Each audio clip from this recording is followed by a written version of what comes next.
sportschatplace.com and pickdogs.com. It is Wednesday, September 9th, 2020, here with your live show. Of course, we're live 7 days a week, 365 days a year. Camera angle is off.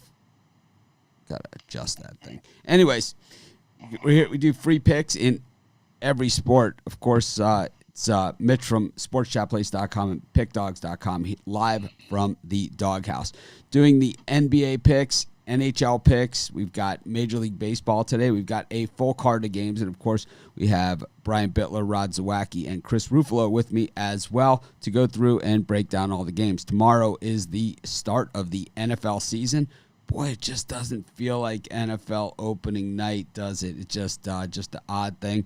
College football starts Saturday. I really like this college football card. I know that I've been off to a slow start in college football as far as my premium picks. My free picks have been knocking it out of the park in college football, but my premium picks have not quite been up to snuff. But I have to say, I love this weekend's card. I really, really like it. So I'll have a bunch of premium picks in college football, and we will get back to our winning ways. I see these are my teams, the ones that are playing on this Saturday. So anyways, let's get into action. We will bring in Brian Bittler and the Puck Dogs. Rod texting in lunch over there. Good morning. Can't hear Rod. We can't. Good morning, gentlemen. How about you, Chris? Can we hear you? I'm having mic issues again. Okay. Chris has got his bitch voice on. Anyways. I'm excited about this weekend. There's a game or two that I'm zeroed in on for Saturday.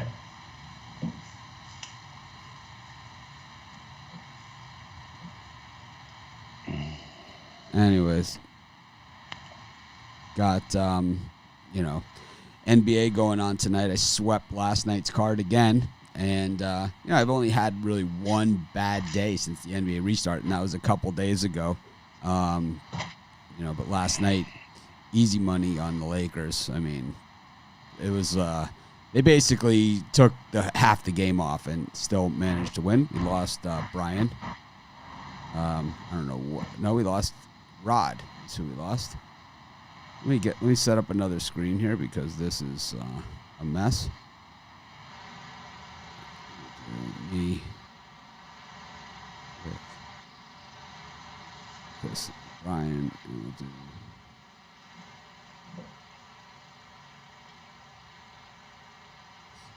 Anyways, guys, we'll just do it this way for now until Rod gets back, and he'll let us know, and we'll just flip back to our other scene when he gets here. But obviously, some tech difficulties in Alberta, but man, the Lakers, they kind of just seemed to take the game off, and then when they needed to turn it on, they just kind of turned it on there. I thought the bench play from the Lakers was pretty much spot on, and was the difference. Obviously, Rondo coming to life in the fourth quarter gave the Lakers that third guy that they've kind of been missing. Chris, anything to say in that one?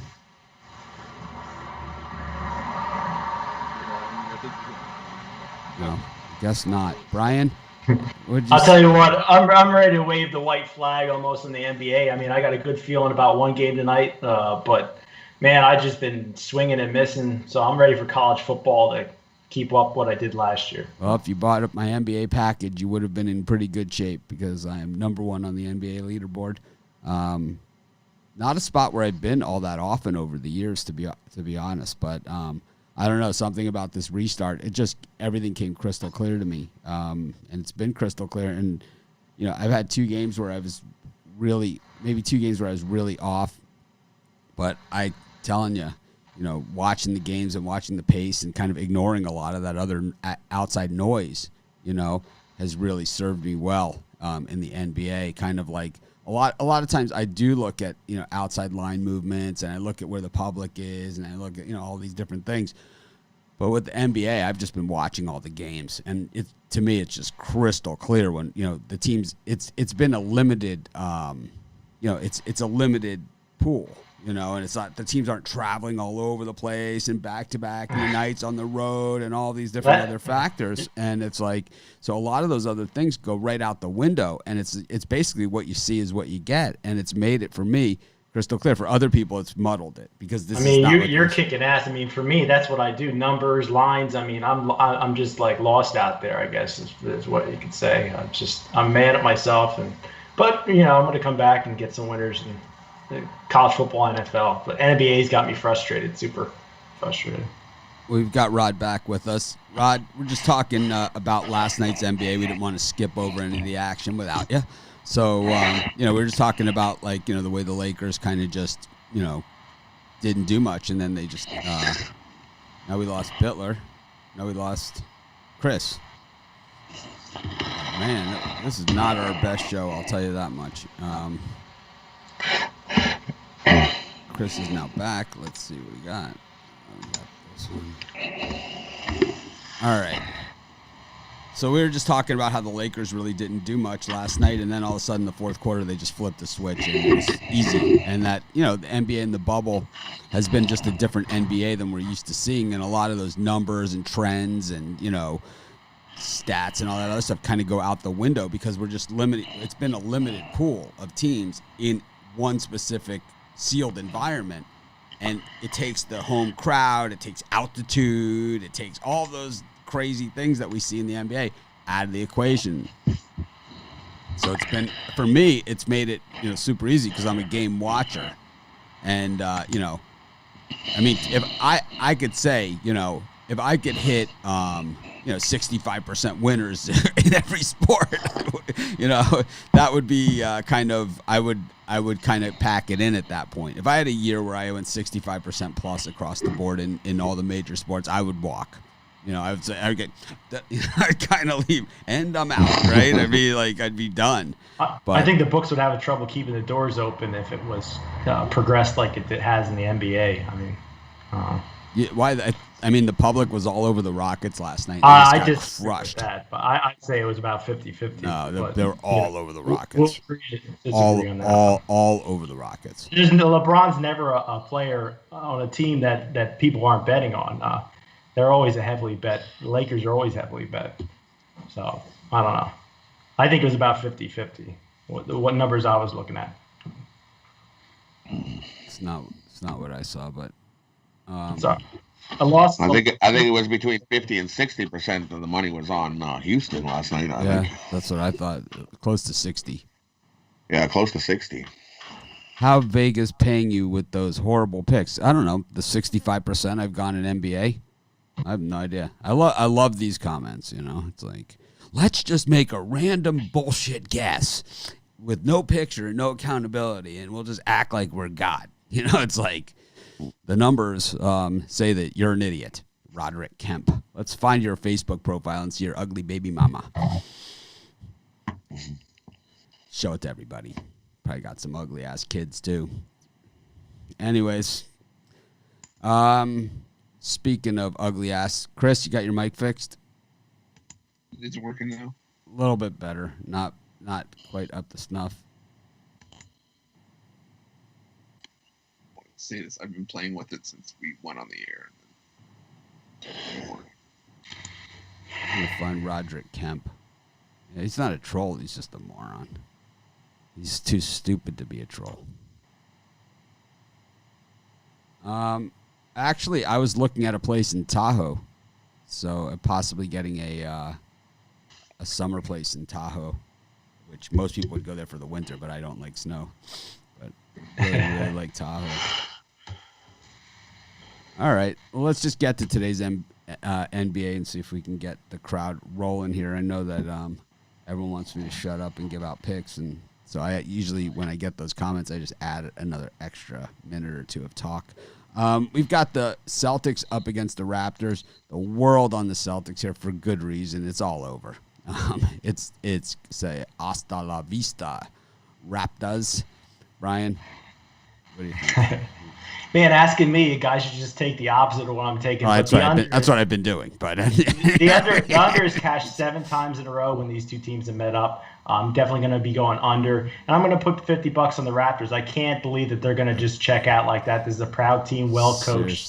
So I hope it's a close game, and I think it goes down to the wire.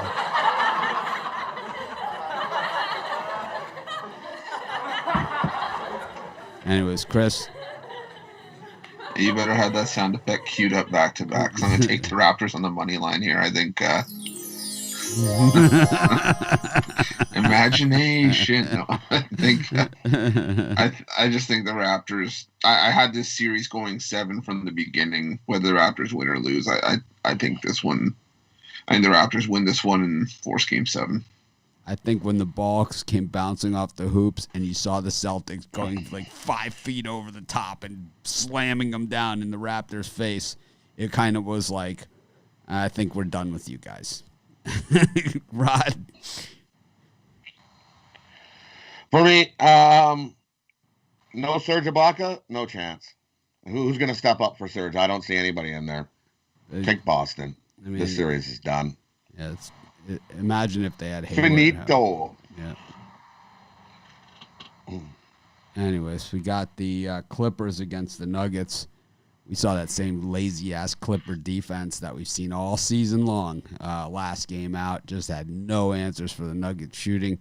Yeah, they got the win, but it was, kind of just they never really had a big lead the entire game in that one, and never were really covering, and really not a lot of answers for the Joker, and he was playing with half a hand in that one. So can only imagine, as he gets a little bit healthier, what things are going to look like there.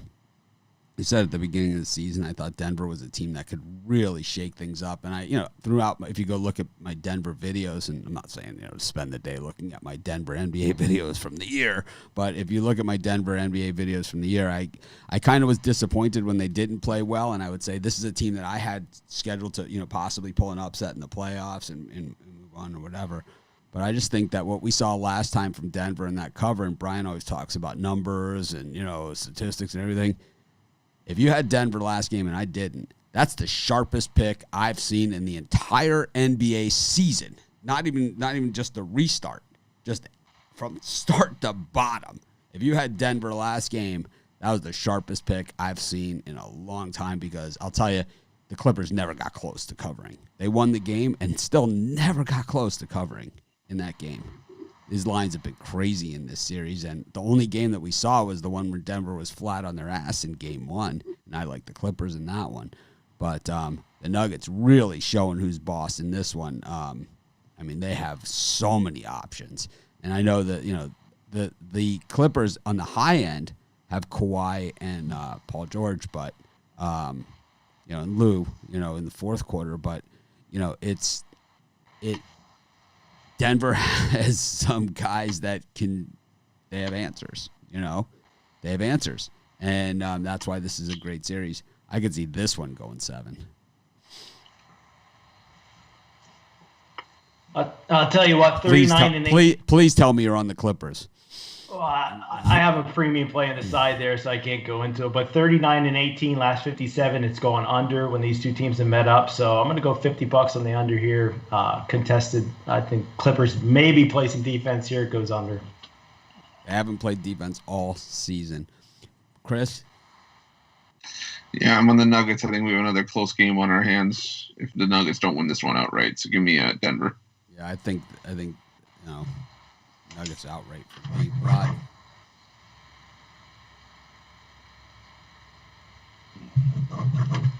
Rod? For me in this one, I'm going to take the over 220. I think we see some points. All right, we go to Major League Baseball. Afternoon baseball in Detroit. Ooh, it's going to be a good time in the Motor City. Matthew Boyd on the mound up against Corbin Burns. Oh, man, the Tigers really beat up on the Brewers last night. This Brewers team, this has got to be one of the biggest disappointments out there. Well, they're not the biggest. The Angels, clearly are the biggest disappointment, but the Brewers are up there. They're in the discussion, but the Yankees, the Angels, Reds. Anyways, Matthew Boyd against Corbin Burns. I like the Tigers in the early game. Brian? I think most of us were on a consensus with the Tigers yesterday as a good dog play, but today I'm going to lean towards the over. I think we see a lot of runs scored. Yeah, I'm on the over as well. I think we see double-digit runs in this one. Well, here's good news for you Raptors backers. It's the lock of death. Safest bet. The safest bet, Celtics money line. Yeah, laying odds is always the safest bet. It's like it's not the safest bet. Laying odds is stupid. If you think they're not going to cover the point spread, then you take the other team.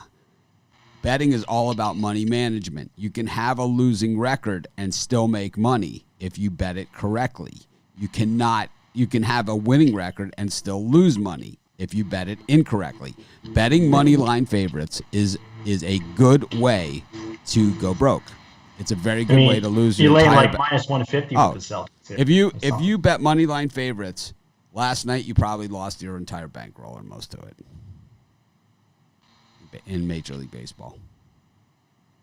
I mean, White Sox, way public play, Brewers, Indians, right? I mean, you got cracked. I think some of our free pick dogs were had some good free pick dogs yesterday on there. I think my parlay almost hit, right? I had Tigers alternate, Rangers alternate, and Marlins alternate. I think that was hit, right? My parlay, reverse run lines on all those games. Anyways, we got Chris, Tigers, Brewers. Yeah, give me the over here. I think we double digits. I agree with Chris. Give me the over. I'm going to see lots of runs here today.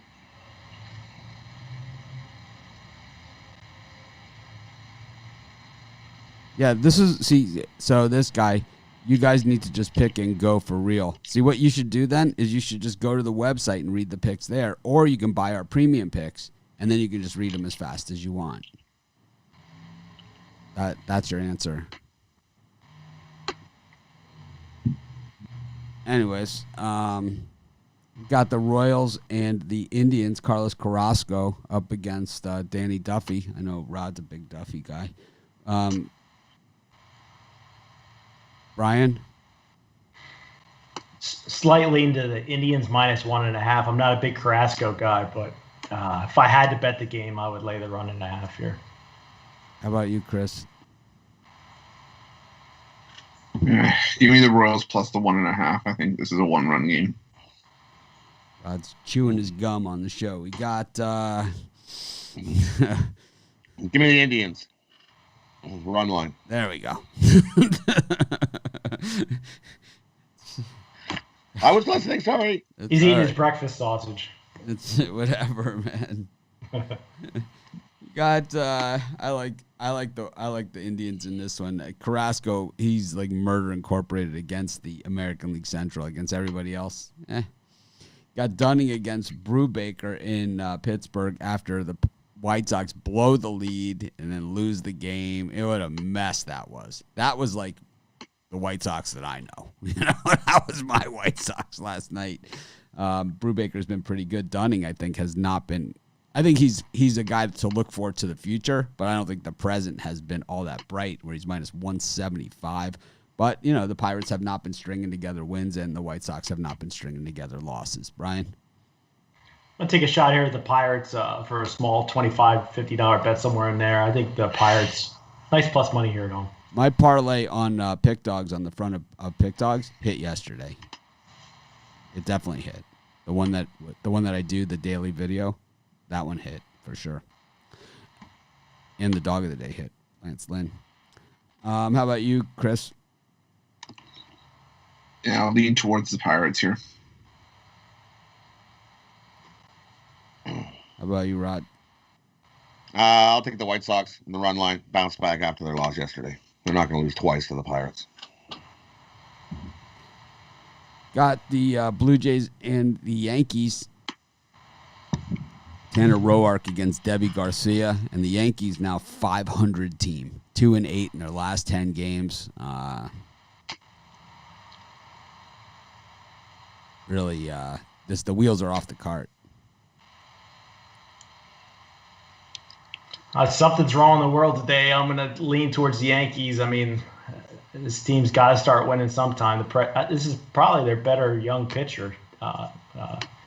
He's shown some flashes. So I'm going to lean towards the Yankees before I cut away for 2 minutes, and I think they get it done. Thank you for the super chat. If you send me your name, address, and shirt size, I'll mail you a T-shirt just like the one I'm wearing. Chris, who do you like here in the Yankees Blue Jays game? Hey, give me the over. I'll take the over here. I think we see a high-scoring game.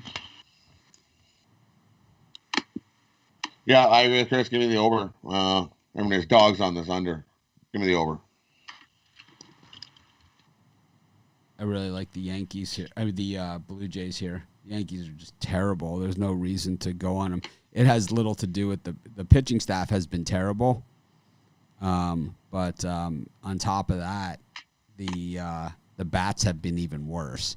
Gary Sanchez, the drop foul ball yesterday, just misery in the field, and he's been even worse at the plate. I think he's batting about 120.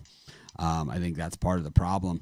And I think, the other guy's just simply not hitting. And, I think today we see a lot more hits and a lot more runs. I know the Yankees are high on Garcia, but minus 140 on a team that's 2-8 in their last 10 on the road in Toronto, where the Jays are, on the road in Buffalo, where the Jays have been playing pretty well. You want to have your young pitcher who went, this is what the superstar looks like, right? This is what your guy, right? That everyone's excited about and who's favored here in Toronto, a team that's bludgeoned you, right? They didn't bludgeon you, but they beat you, right? The last couple games. The first night they bludgeoned you, right? And then last night they beat you in the low scoring game. So they beat you in the big scoring game. They beat you in the low scoring game. So this is what you're going to wheel out. And here's what the big favorite is, the minus 140. 4.2 innings, 5 hits, 4 runs, 4 earned, 6 strikeouts, 2 walks, and a dinger. 95 pitches in 4.2 innings. You're going to lay minus 140 on the road and a team in a tailspin? I don't think so. That sounds like bad money. I'm going with spread knowledge on this one. Blue Jays plus 120. We got Rick Porcello against Jorge Lopez, the comedian, the Orioles pitcher. One and the same. I've never seen them both in the same place at the same time, that's for sure. Brian got Rick Porcello on the mound here. I don't know if he can hear me. Yeah, he's got his headphones in. Brian, Rick, now he can't hear you, but we got Rick Porcello and George Lopez. Not sure if he's the same guy as the comedian. No one here has seen him both in the same place at the same time. So, do you think it's the same guy? And who do you like here? I don't think it's the same guy, but I like the plus money. I gotta take the Baltimore. I could never lay this juice with Porcello. Never. Lean to the Orioles.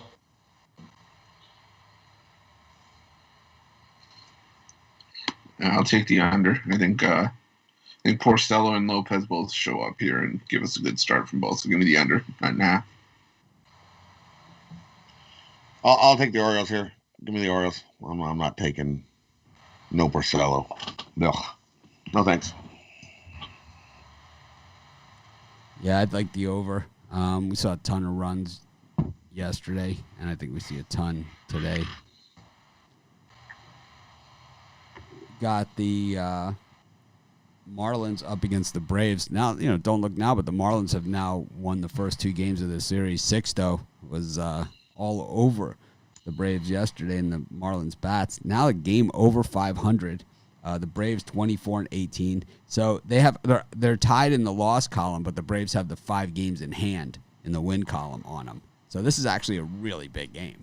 I mean, it's hard to say, but it's we're 19-18. The Marlins are 37 games into the season, so that puts them 23 games left. But this will knock them, instead of having to go 5-0, they can 4-1 in those additional 5. While the Braves, have 24-18, that puts them at 42 games in. That gives them only 18 games left. If this was a normal baseball season, people would be saying this is, we'd be seeing the check marks and the X's and the whole thing by this point, right? Magic numbers. But this year, it's who even knows what the playoffs? I do this for a living, and I can't even tell you what the playoffs even look like, when they're supposed to start. But I'm going to guess both these teams are going to be in it. Brian? Yeah, I think we all liked the Marlins yesterday with Sixto on the mound, and today Pablo Lopez, not a bad pitcher at all. I'm going to take the plus money Marlins. Yeah, I'm on the Marlins as well. I'm not I'm not a Tommy Malone fan, so I think the Marlins know what's at stake here. Give me Miami. Not a Tommy Malone fan, but I could be.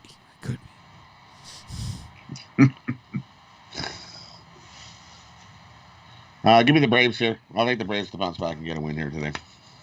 I'm not going on the Braves until they show me something, and they haven't shown me nothing in this series, and I don't think Tommy Malone is the stopper. I'll tell you what's the bad idea was Kyle Wright. I mean, that doesn't even make any sense. I mean, I still can't get over it. I feel insulted that they put Kyle Wright out there. It's an insult to all of us. Someone is calling somebody. Kyle Cody again. I was going to say, I'm not going to say. Kyle Cody against Julio Teheran in Texas. Brian loves his Angels, and here they are at minus 120, 6-14 on the road. That puts you at about a 30% winning percentage on the road this season. Yet still favored with Julio Teheran. I know Chris just one of his guys that he sees him out there. He doesn't care who's pitching against him. It's like, bring out Cashner, man. I don't even care. I'm still going against Teheran. Brian. Battle of crappy pitchers here. I'm going to lean towards the over. I think we see some runs scored. Chris, little Angels action for you. Teheran, 9 games under. No chance. Give me Texas. Cody. He hasn't pitched much, but he hasn't given up an earned run in 4 appearances this season. He's gone at least 3 innings in each of the last 2. So I think if he can put a few forward here, I think he can help the Rangers get a win here. How about you, Rod? I'll take the under 9.5. I think we get under that number today. Maybe tomorrow we'll switch the rotation around. We talked about it, switching the rotation, putting Rod first. Wow, thank you for the super chat. Be sure to send me your name, address, and shirt size. I'll send you a T-shirt, just like the one that I'm wearing.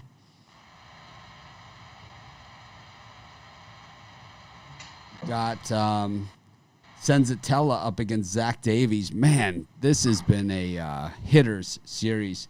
Padres against the Rockies. 28%. Brian, I know you love the numbers. 28% on Senzatella here. I like the Rockies here. Lots of value. It's hard for me to go against this type of value, even though they're on the road. Give me $50 Rockies money line. How about you, Chris? Give me the under here. I think we see a pitcher's duel. How about you, Rod? Give me the over. I think they just keep on hitting. All right. I like the over as well. We got the Chicago Cubs up against the Reds. Yu Darvish, no longer Yu Garbage, man. This guy is on fire. Cy Young candidate. Total set at 6.5 at Wrigley Field, man.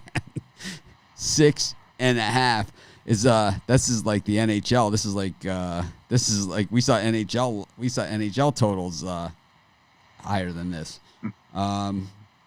Brian, what do you think?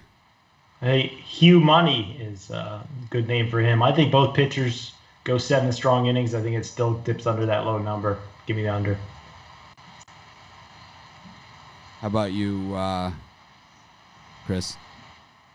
Yeah, I'll take the under as well. We've seen this. Saw the series go under yesterday with far less quality pitching, so I'll take the under. Wow. No, yeah, I agree. Give me the under. Wow, thank you for the super chat. Much appreciated. On a T-shirt, send us the info. Just like the ones that I wear. And I think Brian's wearing one today, too. Yes. It's the, we got, Brian's the, he's the dad bod version. I'm the old man version. I gotta say, man, I'm old and crappy. You forgot the crap. I am crappy. I was in the studio yesterday. We do the hockey video right after the show, and then I was in here until dinner time for me, and it was a crazy one. I did all the NFL, I did all the college football, and they'll all be up this weekend, except for the games that are tomorrow. Those will be up tonight. The Miami UAB and Chiefs Texans. We got football tomorrow. I got my NFL up and ready. Canes, Canes. I'm so excited for Miami this year. Oh my God, are they going to be good? Going to be like, we talked about NFL yesterday, like the surprise teams and stuff. College football is going to be Miami, and I know it. It's like I'm a Canes fan, and it's like the year where they came out of nowhere a few years ago. I called it all the way. That was like that one where I had, where I was in Vegas. And I had that stack of money, from betting it all in Miami on the money line against Notre Dame.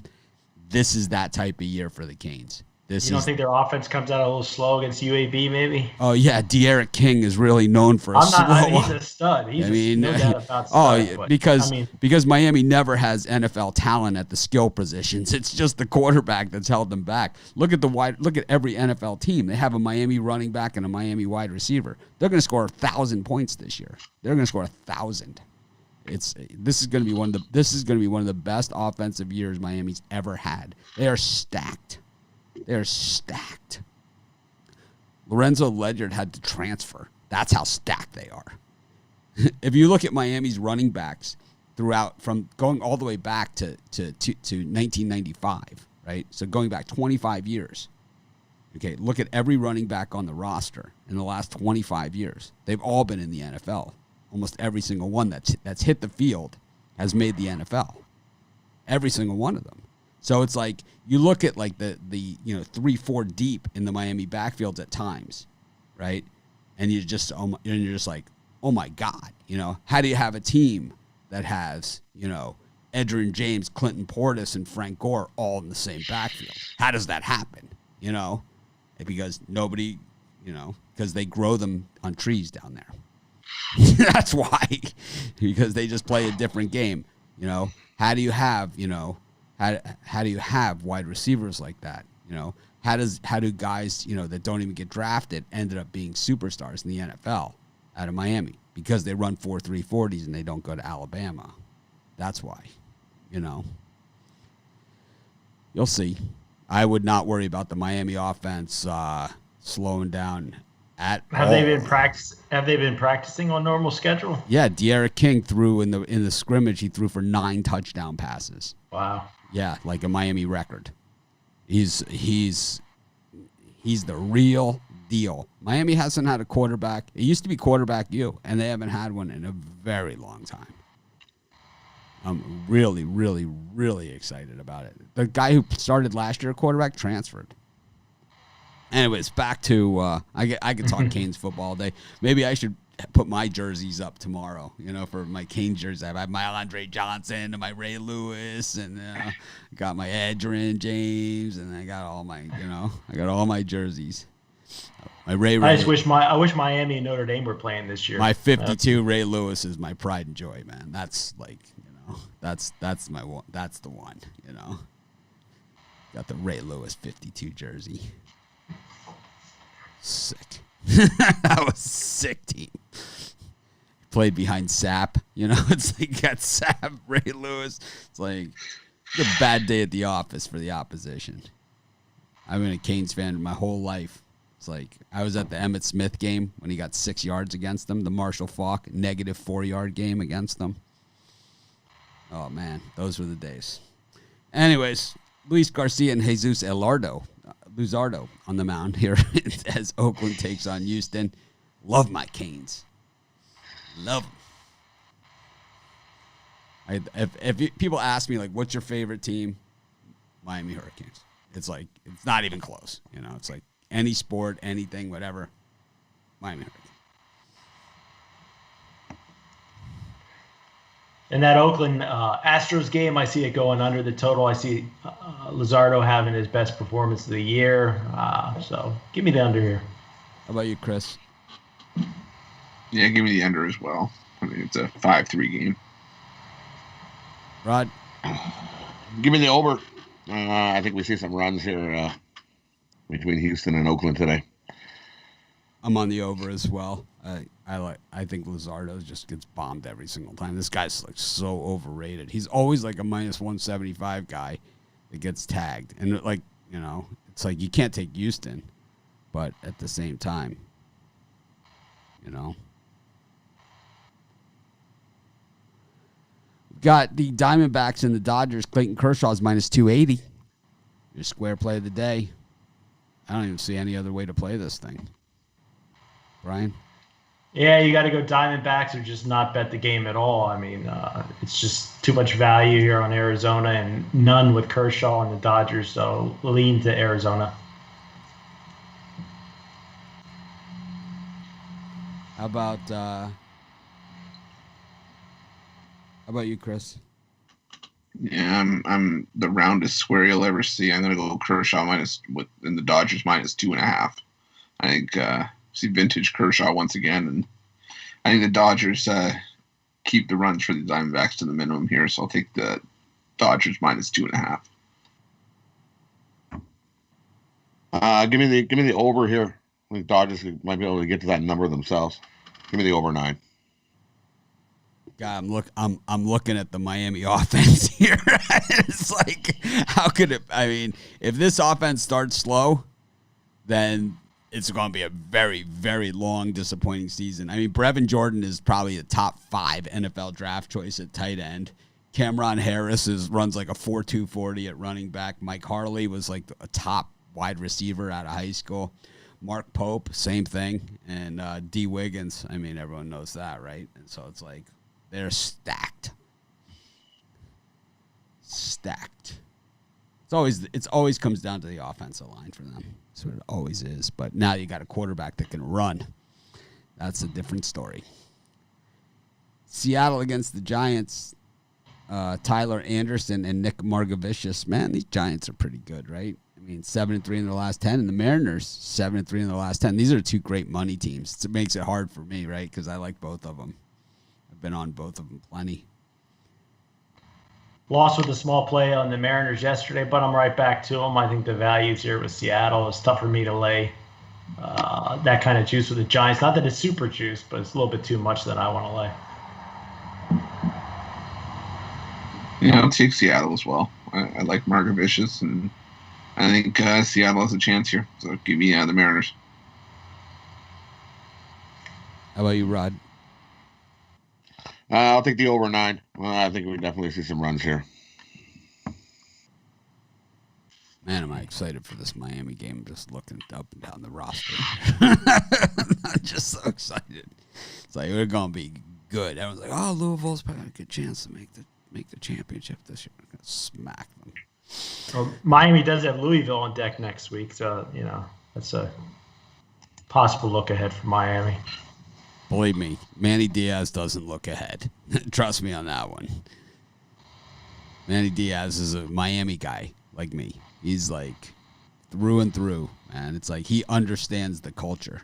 And it's like it's us against the world every Saturday. And he knows it. You know, it's like he grew up with it. He lived it just like I did. You know, so it's a different Miami fans are a little different than other college football team fans. They're just a little different, you know. And we know that. You know, it's because our team was never respected like the Alabamas and the Oklahomas and the USCs and that. So we had to kind of prove our way into there. So when we had the opportunities to play those teams, the Canes beat them down. And then what did happen when that happened? Instead of like, you know, saying, wow, you know, you guys really slaughtered us. They said, you guys ran up the score on us. And they cried. Right? Remember the Notre Dame game when the players were crying on the sideline? That was the best. Up 55-6. Miami blocked the punt with a minute and a half left to go in the game and ran in for a touchdown. They ran up the score on us. And Jimmy Johnson was like, tell your guys to try a little harder. It's like, what am I supposed to do? Tell my guys that practiced all week not to try? I mean, we only get a chance to put in the 4th string every so often. Anyways, speaking of 4th string, we got NHL.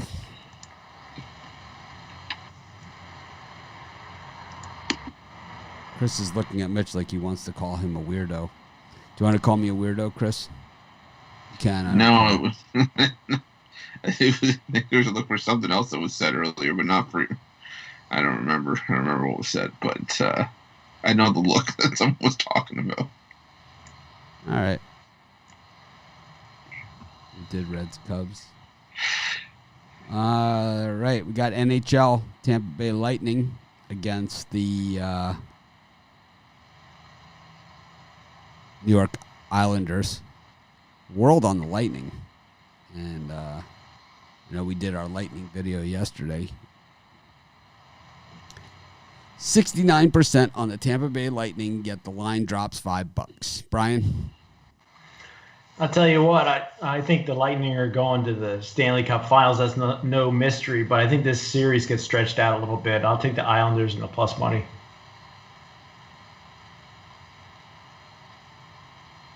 There it is. If you're from South Florida, you get used to seeing big-time athletes before they make it. That is exactly the truth. It's like what most of those other big-time schools, what most of the people that follow those other big-time schools, the Michigans, the Ohio States, those teams, they don't realize that their superstar players all come from Miami. So it's like, you kind of grow up with it. That half the NFL comes from, within a 20-mile radius. Chris? Yeah, I said I'm not going to waver here. I think until the Islanders show me something, that 8-2 drubbing stuck in my head, I'll take the Lightning on the puck line. How about you, Rod? I'm going to take the over here. We saw an 8-2 drubbing. I don't see that stopping here. I think we see some more goals. Give me the over 5.5. All right. Well, covered all of today's card. Let's do what we did yesterday. Do a little bit of NFL talk at the, to wrap it up. Covered a few divisions yesterday. Brian, who do you think, you're a fantasy player, so who is your fantasy sleeper this year? Who's your guy? Boy, he caught me off guard here. My fantasy sleeper, I think it's Kyler Murray. I don't know if that's a sleeper, but as far as quarterbacks go, he's the guy you can get midway down in the draft. And I think Kyler Murray's set to have a real breakout year with some of the weapons he has now in Arizona. Not so sure he's a sleeper. I think he's kind of a guy that everybody's drafting. He's going to get drafted at some point. He's not like a first guy, but he's definitely, I'm sure he's drafted in fantasy drafts. I don't even play fantasy. I'm going to guess that is. I think a guy like Haskins, to me, is the sleeper, right? I mean, that's the guy that everyone's right? From what I've seen Haskins on the field, he just doesn't do it for me. Believe me, I don't like his release. All I know is the guy's won everywhere that he's been, and the thing about Haskins is that he had nothing to work with last season, absolutely zero. They gave him a 45-year-old running back to lighten the load off of him. I think this guy's going to be good. I definitely think the Redskins are a great value bet.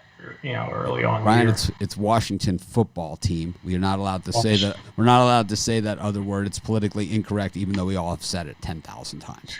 I'm just so used to being a fan of football for so long, it just comes. That one's that's one of the words that if you said it in the past, that one's forgiven. All the other stuff, no. It's like here's the list. It's like if you said this in the past, you can't say it anymore, but it's okay if you said it in the past. And then there's the list of the other words that if you said it in the past. It's forget it, right? It's kind of like the George Carlin, the words you can't say on TV. The seven words or something. I love that bit. It's of all the comedy bits, that's still, it's, all these years, that one has really held up the test of time.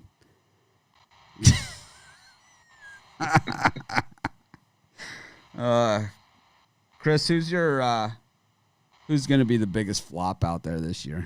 What player or what team? God, I'm still going to go with the New York Giants. I think that Daniel Jones is god awful, and I don't think there's going to be much of an improvement. I think he's still going to regress. I think the Giants are still going to finish at the bottom of that division. There's going to be a lot more questions of why he was selected as high as he was. I don't think there's anybody else I could think that's going to be maybe a bust. I think Rob Gronkowski for me. I don't think it's because he doesn't have the talent and he's not. I think he's a Hall of Famer. I think he's one of the greatest tight ends to ever play the game. I just think he left the game for all the right reasons, and it was that he was done playing, and it was because he was done playing because the game had done damage to him. And this guy is built like, I mean, there's probably not too many players in better shape than this guy, you know. And it's like, you know, he's a clown and all those other things. You can say whatever you want about him. You can like him, not like him, any of those different things. But, you know, on the football field and, you know, in the gym and all of those different things, you know, when it came time for business, this guy was all business, right? I mean, it's like off the field, it's Belichick was always like, do you really do that stuff? You know, but on the field, I mean, all business. You know, like I said, I'm a Dolphin guy, and it's like I'm saying first ballot Hall of Famer, unanimous selection, you know, for him. But I just think the injuries, you know, over the years and, you know, even with the time off, I just think it's too much, you know, and I think the expectations being placed on him. Tampa does have a lot of tight ends, so I could see him if they use him as a role player, but that's not him, you know. He's not a role player guy, you know, and I think the expectations are just too high for him. I think he's not going to see the action to put up numbers that you would normally expect from a Gronkowski, even with Brady as quarterback. I think they're going to move more with the younger guys there, and they have a ton of them, right? So they have the most tight ends of any roster. Just to jump in, I think you see Terry McLaurin of the Redskins really have a breakout year. Maybe that's somebody you can pick up in your fantasy draft a little bit later on. I like Terry McLaurin. Rod, who's the team that didn't make the playoffs last year that makes the playoffs this year in the expanded playoffs?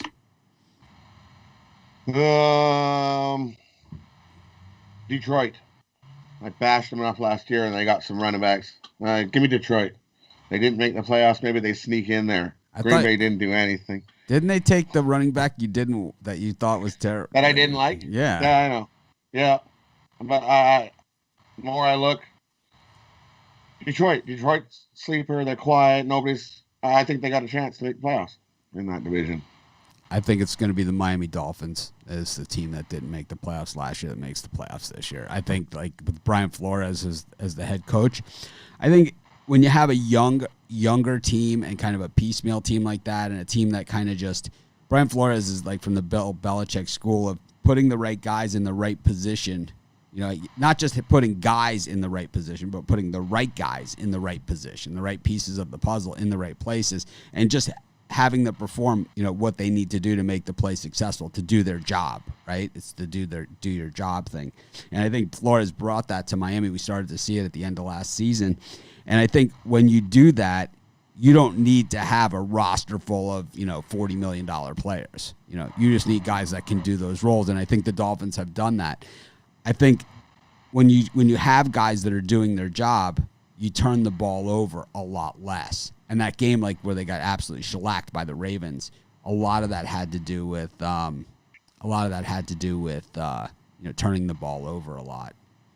So I think the Dolphins for me. Brian, you have any I think he wins Coach of the Year for the Dolphins. I mean, he's a guy that gets players motivated. That was obvious. So I think he's going to have a breakout. I mean, he's going to establish himself as one of the best coaches in the NFL.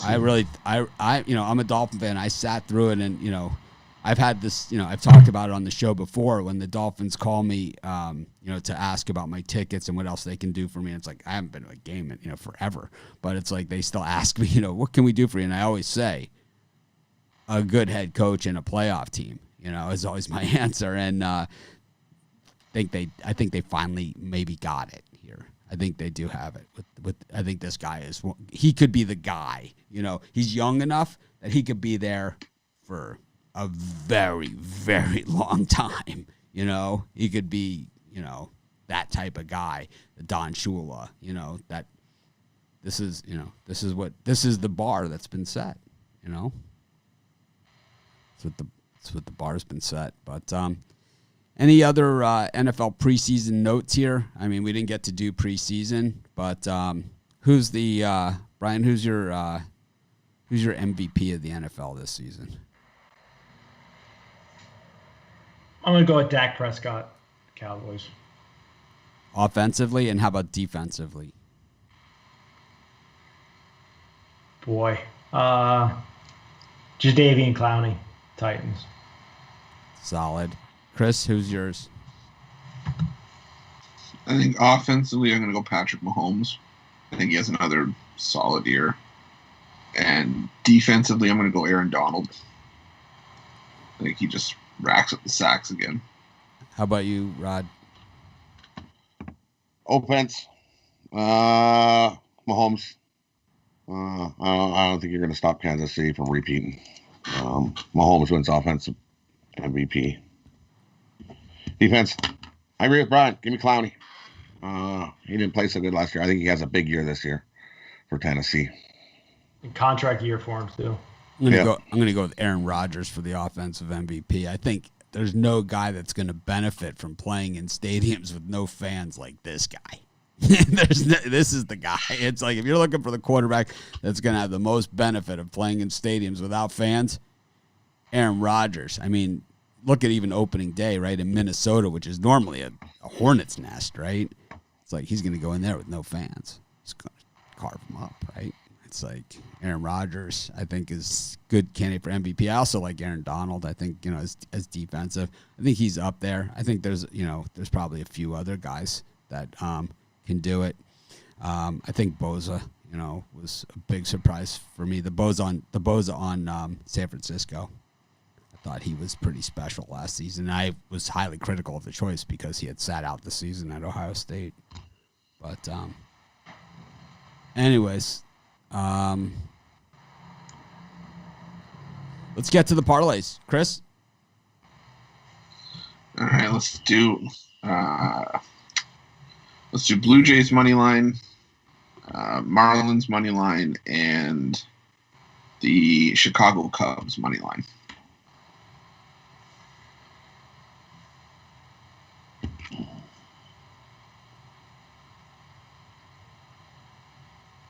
How about you, Rod? For me, I'm going to go Indians on the run line, Cubs money line, and Jays money line.